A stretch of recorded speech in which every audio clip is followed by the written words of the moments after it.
Hello, and welcome to 10 Reasons Why Dusttale non Deus is better than AnBORE. I'm doing a thumbs down right now in real life. Reason 1. The story is much more compelling. Sand becoming a murderer to gain love to stop you is very compelling, actually.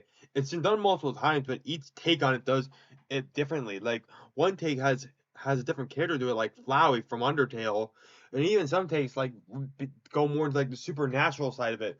Well, this one goes into the horror side of it. AnBORE does not have multiple takes of it. It has very poor editing and pacing. The ending, however, in Non Use is insane. Like, I'm not gonna spoil it right now, but like, trust me, it's insane. AnBORE makes me want to sleep compared to the peak of non-SDUs. And I hope you guys are feeling like this right now and like reading through this right now, like this guy. 2. It's spooky, tense, and tight. It keeps you on your toes throughout. The fan game does a very good job of the atmosphere and has very scary moments that make you want to piss yourself in fear. AnBORE even barely tries at horror, and any attempts at horror become memes, like that one scene where Deidre plays Jedi Rocks in like that one woman's air headphones, which is like a minor inconvenience at work, and like she like treats it like it's the end of the world. I don't know. Actually, now that I think about it, I would react the same way, because Jedi Rock sucks. I hate the song so much.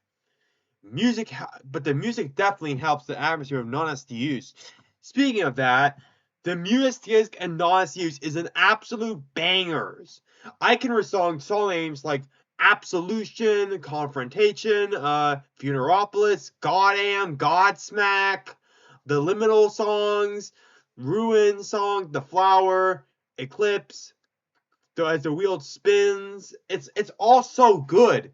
I cannot remember a single song from AnBORE other than like the rave song, like right here. Even AnBORE characters know their OST is shit. Cause like, look, they're listening to Absolution right now, like as I was doing when I was writing this. Reason 4: the characters feel natural. Everyone in non-SDUs feels like canon. One of the things I loved in non-SDUs was how it expanded on already established characters. Like for example, at the start when you meet Papyrus, it mentions that he removed the barrier that was blocking your way because he couldn't fit under it. It parallels really well with Undertale because Stan says, "Oh, my brother needed his barrier was like trying to stop someone, but it didn't really work out at all." It's a nice little reference to that. And everyone, meanwhile, in AnBORE, characters say no words like Bail Organa right here saying the S word. That is not even good at all. 5. It has no bricks and screws or French guys. Bricks and screws totally ruined immersion in this sci-fi show. Yes, it's a sci-fi show. You wouldn't be able to tell because of all the bricks and screws. And also, French people suck, and like I think they're in the show. Are they in the show? I think so. Star Street. I said Star Street. Star Street would be very happy if there were no French people or bricks and screws. I would be very happy if there were no bricks and screws or French people, and also everyone else other than the French people would be very happy. Now that I think about it, are AnBORE fans French? 6. There's multiple routes and choices in non-SDUs. Should you be a pacifist or should you use your fists? That's up to you to decide. There are no choices in AnBORE that are like this. Even more choices than other Dusttale takes where it's like force you to be use your fists and be evil and kill them all. And hell, other TV shows have choices that the viewers make. And also look at Tana Dance, because like he's still dancing the absolution like I am when I was writing this. 7. AnBORE fails on a technical level. Most expensive Star Wars project, they couldn't even hire a good editor or composer like John Williams or something.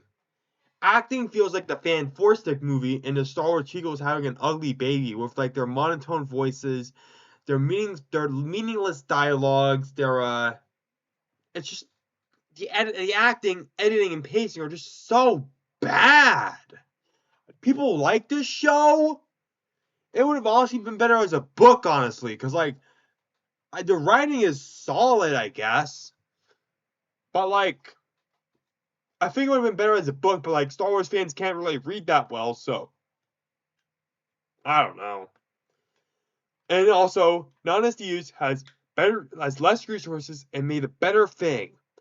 And also, this is me to Tony Gilroy.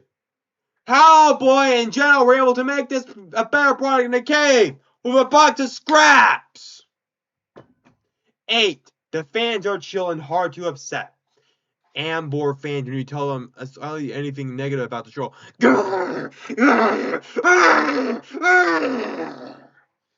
they talk down anyone who criticizes the show, along with harassing them to the point of like bullying them. But if you have non-SDUs fans, if you tell a non-SDUs fan that they don't like the game, they're like, okay, cool. They go about their day like nothing ever happened. 9. It does not try to undermine the female protagonist's work. Now that I think about it more, AnBORE is a very weird show because its entire is basically, actually, Cassian Andor was a much cooler character than Jyn Erso ever was. I mean, it's like comparing like I don't know how to say this, but like I feel like Jyn was kind of bland in her movie.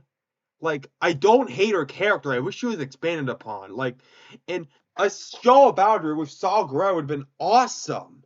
Because, like, being on the Run Rebel, it would have been, like, honestly, very cool to see. Because, like, she's the main character of Rogue One. But no, instead we get this. Gaslighting characters. No. Characters who gaslight you into thinking that it's not because the women have better writing. Even though they're as interesting as wet cardboard.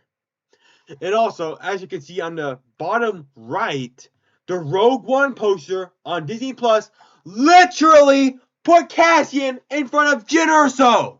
What is that? I'm pretty sure Disney was too cowardly to make a show about Jyn anyways. And Disney as society is afraid of women nowadays. They're like, ooh, scary. Women have rights now, and they didn't and years ago, and like, we should keep those rights. And non-SDUs does respect women because there's a scene where Alphys tries to stop you, well, at least in the OST, and she like used the amalgamates to come help you. I mean, come stop you. And it's very, very interesting. She actually is respected in that take of Dusttale. And you should respect women too, because they're awesome. And finally, the last reason, I hate Tony Gilroy. Everyone gaslit themselves and think this pathetic slop called AnBORE is good, and now any Star Wars show that doesn't meet the made-up expectations is objectively bad. And it brought pretentious people into this fandom, made it hard to talk about Star Wars online, even though it's been like pretty hard to talk about Star Wars since like The Last Jedi came out, without people being like, oh, actually. And any attempts of criticism are silenced. Remind you of anything? Maybe a certain book with a date on it. I don't know. I don't trust him either. I don't trust him, okay? I'm like Carfanasi. I don't trust anyone. I hope everyone snaps out of this state of Tony Gilroy put on a fandom, honestly. Conclusion, Tony Gilroy made a good Star Wars show that people gaslit themselves into liking with bad pacing, editing, music, fanbase, French people, uncompelling right, and no tight tension. But Star Wars prequels and sequels are unironically better because at least some people can admit they have flaws.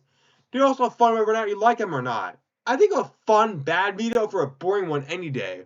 AnBORE's fans cannot listen to anyone but themselves, which will likely lead to the downfall. Glory to Haloboi3 and Geno. Can't wait to see the full finished fan game. The end.